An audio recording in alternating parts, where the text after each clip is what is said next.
você saia daqui com o entendimento renovado, com suas forças renovadas, com a sua capacidade de interpretar também a sua alma alimentada. Diz assim a palavra de Deus: disse mais o Senhor a Moisés: faze 2 trombetas de prata, de obra batida, as farás. Vou ler mais uma vez o texto, vou pegar um outro microfone aqui.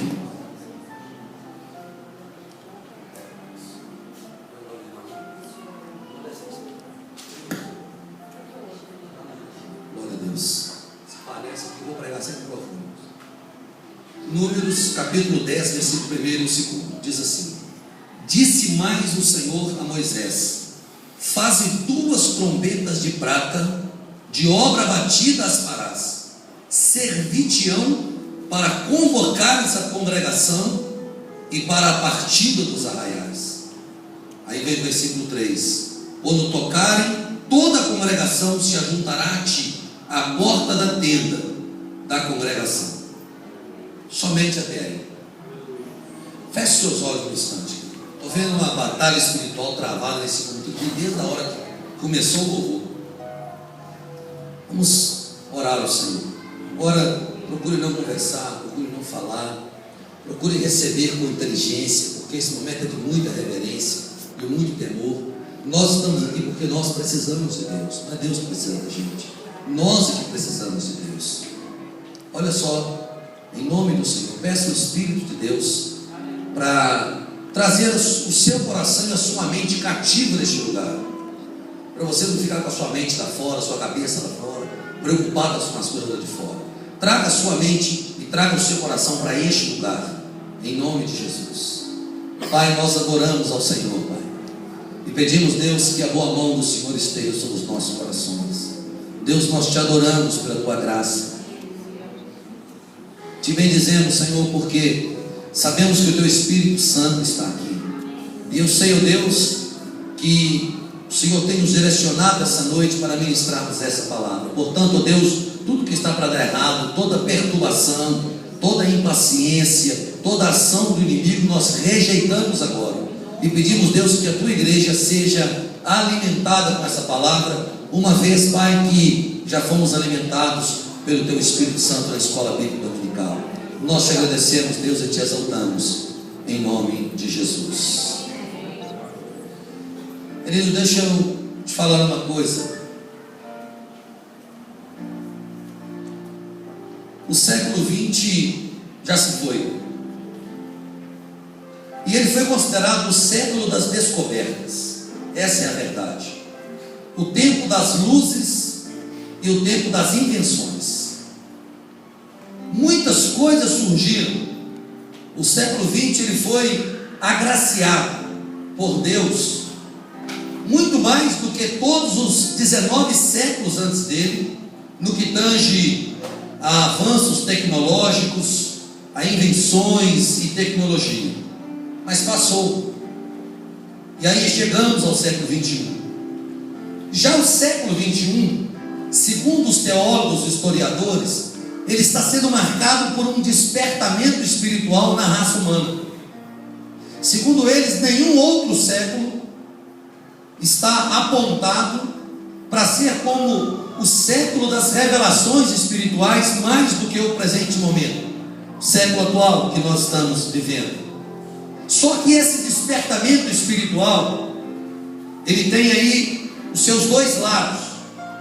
O lado muito bom, onde as pessoas estão procurando Deus voluntariamente, mas também se procura Alá, se procura Buda, se procura Maomé, ou os homens estão inclinando para qualquer outro Deus, ou D minúsculo, que possamos imaginar.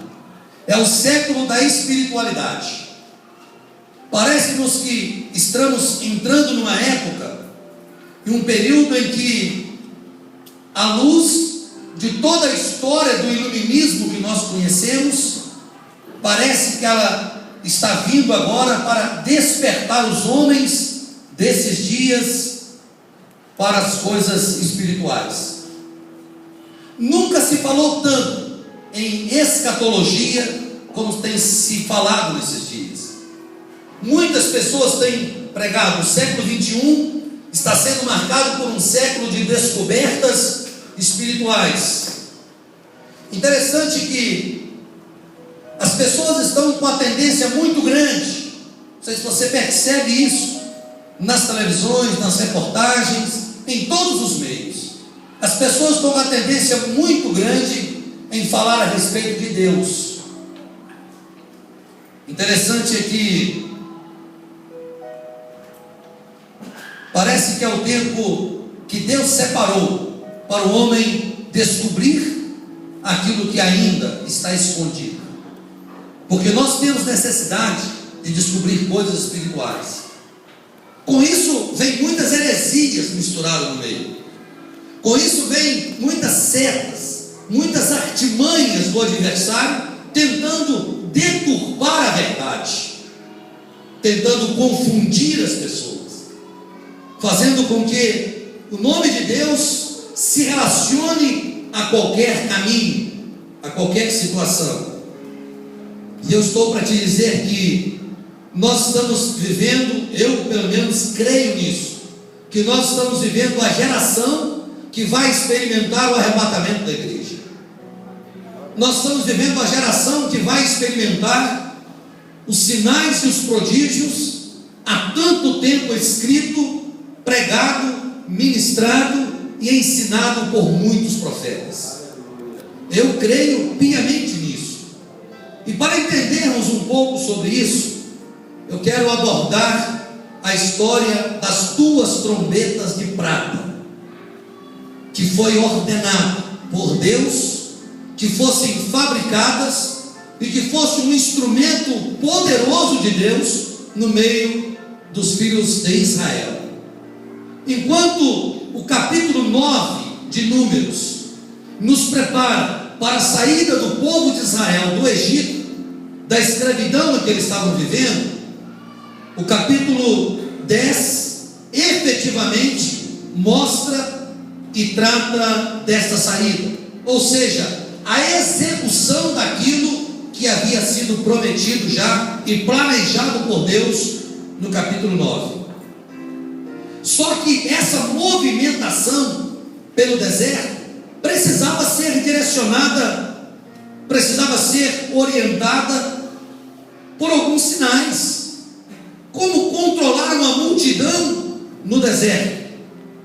E aí então eles precisavam de alguma forma de comunicação, eles precisavam de alguma forma de orientação, eles precisavam saber qual rumo tomar. Os filhos de Israel, o povo de Israel no deserto, precisava saber a hora de armar as suas tendas, eles precisavam saber a hora de desarmar as suas tendas, eles precisavam saber a hora de sair do lugar onde eles estavam, a hora de se reunir, a hora de falar, a hora de ouvir. E Deus então deu uma ordem, Deus deu uma palavra de governo, que deveriam então ser construídas duas trombetas, e sob os sinais dessas trombetas, o povo iriam se posicionar, e além disso, eles saberiam a hora certa de ficar e a hora certa que deveriam ir embora. Só que as trombetas, elas precisavam, as cornetas, elas precisavam ser feitas de prata e de ouro, de prata bem batido, bem desdobrado. Interessante, guarda esse detalhe. Então Deus deu essa ordem, o Senhor então determinou que fosse dessa forma, e quando eles ouviam o sinal da trombeta, quando ela era tocada, em algum momento eles deveriam se reunir todos na porta da tenda da congregação de Moisés. Quando eles tocavam a outra trombeta sozinha, não era mais todo o povo, mas só os líderes deveriam se reunir ali, deveriam correr para lá e ouvir o que literalmente Moisés estava com uma palavra de Deus para eles e o que Deus havia falado.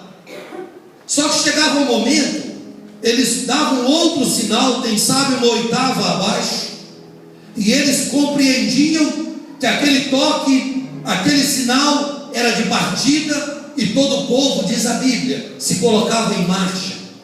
Todo o povo marchava e saía então do lugar aonde eles estavam. Números capítulo 2, versículo 3 e 9, diz que eles eram inclusive separados por grupos. Quando eles ouviam um determinado toque, quem marchava era a divisão oriental do povo. Depois um outro toque era dado em Números 10, 16, quem marchava agora era a ala sul do povo. E assim por diante. É claro que as demais áreas, os demais filhos de Israel, as demais tribos, a tribo de Dan, de Aser, de Naftali, cada um deles ouvia o toque da trombeta e eles então imediatamente se colocavam em marcha. E isso eram divisões específicas de acordo com um determinado arranjo que era feito com o toque daquele instrumento. Mas interessante que quando nós olhamos para Números capítulo 10, versículo 1 a 2, nós percebemos que essas trombetas elas tinham um papel importantíssimo ao serem tocadas. Em um momento era para reunir o povo. Preste atenção nisso, em nome de Jesus. Quando você sabe que quem tocava aquelas trombetas, ninguém poderia botar as mãos naqueles instrumentos a não ser os filhos de Arão. E quando eles davam um determinado toque, todo o povo sabia que eles tinham que se reunir na tenda da congregação para ouvir Moisés, porque Moisés tinha uma palavra para eles. Era como se Deus revelasse alguma coisa a Moisés, e ele chamava Arão, Arão chamava Eleazar, e um dos filhos de Arão vinha, dava o toque daquela corneta de prata batida, bem amassada, prata bem desdobrada, e aí eles vinham, reuniam na porta da tenda da congregação, para ouvir o quê? Para ouvir a palavra de Deus, para ouvir os ensinamentos do Senhor, para ouvir o que o Senhor estava dizendo a respeito da sua própria lei. E quando as duas tocavam juntos, eles sabiam então que era para ir embora. Interessante, queridos. Deus passava a sua mensagem, a sua palavra ao coração de Moisés, e Moisés teria que repassar a sua palavra ao povo. Em alguns momentos, como eu disse, eram somente os líderes. Em outro momento, era todo o povo. Todos eles iam para lá correndo. Quando eles ouviam o toque, eles iam imediatamente. Mas interessante é que, quando aquela trombeta tocava de forma diferente, eles sabiam que era para sair. Olha só, preste atenção para você entender depois. Eles sabiam que era não só para ouvir, mas agora o chamado era para ir embora. O chamado era para sair do lugar aonde eles estavam. Então havia um toque, que era para ouvir a palavra, para ouvir a lei, para ouvir as ordenanças do Senhor. E aquelas trombetas também eram usadas para, com determinado toque, o povo ir embora de onde eles estavam. Itamar e Eleazar, os dois filhos de Arão, eram os responsáveis por este papel. Eles cuidavam desses instrumentos. Com o passar do tempo, é claro, as trombetas foram aumentando em Israel. Passou a ser um sinal de Deus para todas as gerações.